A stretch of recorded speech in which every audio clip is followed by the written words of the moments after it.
Welcome to my YouTube channel learning with dignity. My name is Garima. आज हम इस video में करेंगे class 6 UP board Manjari book का पार्ट 1 चिर महान। यह एक कविता है और इस कविता के कवि हैं सुमित्रा नंदन पंत जी, और उन्होंने इस प्रस्तुत कविता में ईश्वर से लोक कल्याण यानी लोगों के कल्याण और मानवता की सेवा करने की शक्ति मिल सके ऐसी प्रार्थना की है। तो चलिए कविता शुरू करते हैं और फिर मैं आपके शब्दों का अर्थ बता दूंगी और उसकी व्याख्या बता दूंगी। जग जीवन में जो चिर महान सौंदर्यपूर्ण और सत्य प्राण, मैं उसका प्रेमी बनूं नाथ जो हो मानव के हित समान।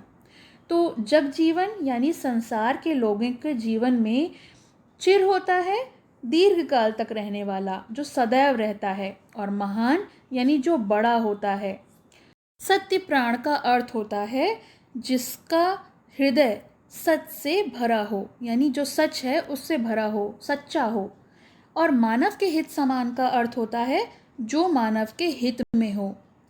तो यहाँ पर इन प्रस्तुत पंक्तियों का अर्थ है कि कवि ईश्वर से प्रार्थना करते हुए कहते हैं कि हे प्रभु, मैं उसका प्रेमी बनूं जो समान रूप से मनुष्य मात्र को कल्याण करने वाला हो, यानी जो केवल मनुष्य के लिए सोचे। संसार रूपी जीवन में जो दीर्घ काल तक रहने वाला हो, यानी जो संसार में सदैव रहे।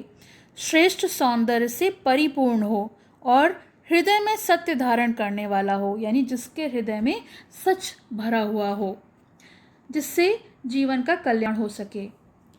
अगली पंक्ति है, जिससे जीवन में मिले शक्ति, छूटे भय संशय अंधभक्ति, मैं वह प्रकाश बन सकूं नाथ मिल जाए जिसमें अखिल व्यक्ति। तो यहाँ पर शब्दों का अर्थ देख लेते हैं। भय, भय का अर्थ होता है डर। संशय, संशय का अर्थ होता है संदेह। अंधभक्ति, अंधभक्ति का अर्थ होता है बिना सोचे समझे किसी पर भी अंधा विश्वास कर लेना पूरी निष्ठा के साथ। अखिल, अखिल का मतलब होता है संपूर्ण, सारा। तो इन पंक्तियों में कवि प्रभु से प्रार्थना करते हैं और कहते हैं, हे प्रभु, मैं वह प्रकाश बन सकूं जिसमें संपूर्ण प्राणी समाहित हो जाएं, यानी जितने प्राणी हैं वो सब उसमें मिक्स हो जाएं, मिल जाएं, जिससे जीवन में शक्ति प्राप्त हो तथा भय शक संदेह और बिना सोच विचार करने वाले जो व्यक्ति हैं उनका निवारण हो सके।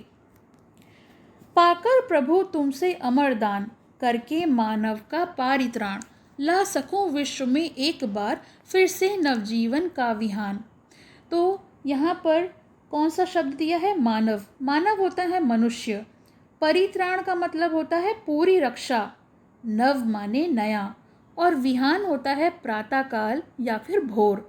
तो इन पंक्तियों में कवि जो हैं वो प्रभु से प्रार्थना करते हुए कहते हैं, हे प्रभु, तुझसे संसार के मनुष्य मात्र की पूर्ण रक्षा करने का अमर दान प्राप्त कर मैं कृतज्ञ हूँ। कृतज्ञ यानी उपकार मानने वाला।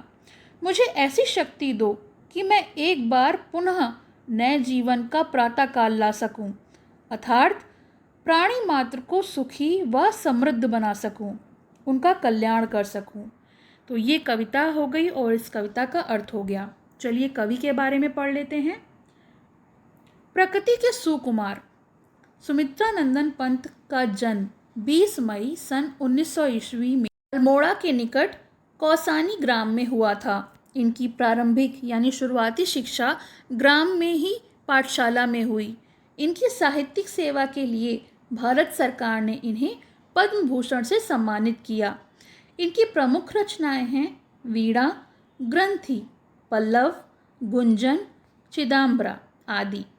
पंत जी का निधन 28 दिसंबर सन 1977 ईस्वी को हुआ। चलिए अब इसके शब्दार्थ देख लेते हैं। जग जीवन, संसार के लोगों का जीवन को हम कहते हैं जग जीवन। सत्य प्राण, जिसका हृदय सत्य से भरा हो। मानव के हित समान, जो समान रूप से मनुष्य की भलाई करने वाला हो। अंधभक्ति का अर्थ होता है बिना सोचे समझे किसी के प्रति निष्ठा का भाव रखना।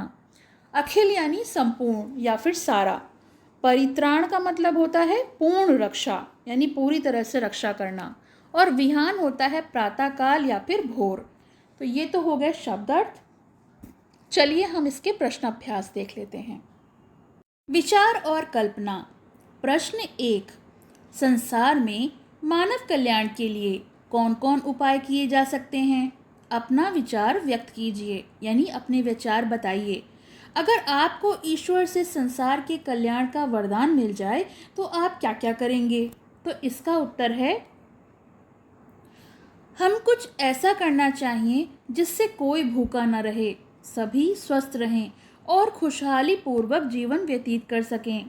अगर मुझे ईश्वर से संसार के कल्याण का वरदान मिल जाए तो मैं पूरे संसार से गरीबी, अशिक्षा और बीमारियों को दूर करूंगा, जिससे एक अच्छे समाज का निर्माण हो सके और लोग खुशहाली पूर्वक अपना जीवन जी सकें। कविता से। प्रश्न 1, इस कविता में सत्य प्राण ये शब्द अच्छे गुण का सूचक है और अंधभक्ति ये शब्द दुर्गुण अर्थात अच्छे गुण का सूचक नहीं है।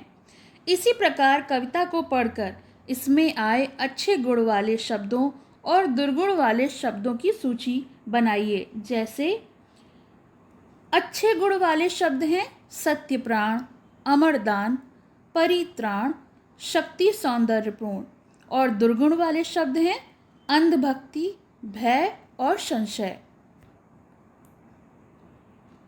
प्रश्न 2, कवि विश्व में नवजीवन का विहान क्यों लाना चाहता है? तो इसका उत्तर है, मानवता के कल्याण के लिए, सुख समृद्धि और उसके उत्थान के लिए कवि नवजीवन में विहान लाना चाहता है।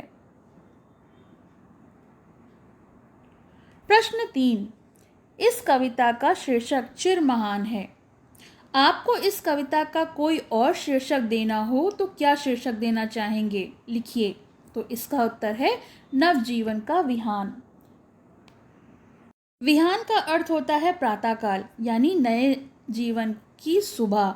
तो अगर हम इस कविता का शीर्षक बदलेंगे तो हम लिखेंगे नवजीवन का विहान, यानी आने वाले नए जीवन की सुबह। प्रश्न 4, क, निम्नलिखित पंक्तियों का भाव स्पष्ट कीजिए। तो यहाँ पर कुछ पंक्तियाँ दी हुई हैं, हमें इनका भाव स्पष्ट करना है। पहला है, जग जीवन में जो चिर महान, सौंदर्यपूर्ण और सत्य प्राण। तो इसका भाव है, हे ईश्वर, संसार के लोगों में सदैव महानता का कार्य करने वाला हो, सौंदर्य से ओत प्रोत हो, यानी भरा हुआ हो, और जिसका हृदय सत्य से भरा हो। प्रश्न 4 का दूसरा, जिससे जीवन में मिले शक्ति, छूटे भय, संशय, अंधभक्ति। तो इन पंक्तियों का भाव स्पष्ट करना है। तो इसका भाव है, हे ईश्वर, मुझे ऐसी शक्ति दो जिससे मुझे भय, संशय और अंधभक्ति जैसी बुराइयों से छुटकारा मिल सके। प्रश्न 4 का ख, नीचे क वर्ग में दी गई कविता पंक्तियों से संबंधित पंक्तियाँ ख वर्ग में दी गई हैं, यानी इनका हमें मिलान करना है। तो वो क्रम में नहीं है, हमने क्रम में इन्हें कर दिया है। चलिए पढ़ते हैं। पहला है, मैं उसका प्रेमी बनूं नाथ, जो हो मानव के हित समान। और दूसरा है, मैं वह प्रकाश बन सकूं नाथ, मिल जाए जिसमें अखिल व्यक्ति। और तीसरा है, ला सकूं विश्व में एक बार फिर से नवजीवन का विहान। तो ये हमारी तीनों पंक्तियां हैं जिनका हमने मिलान कर दिया है। अब आते हैं हम भाषा की बात पर। भाषा की बात, इसका प्रश्न 1 है, चिर शब्द का अर्थ है सदैव। ये महान के पूर्व विशेषण के रूप से में जुड़ा हुआ है। इसी प्रकार चिर विशेषण लगाकर 3 और नए शब्द बनाइए। जैसे चिर नवीन। तो चिर का अर्थ होता है दीर्घ काल तक रहने वाला, यानी काफ़ी लंबे समय तक रहने वाला। तो यहाँ पर हम कहेंगे चिर यौवन, चिर आयु और चिर समान। तो ये हमारे 3 शब्द हो गए जिसको हमने चिर से बनाया है। अब आते हैं प्रश्न 2 पर। परिभाषाएं दी हुई हैं।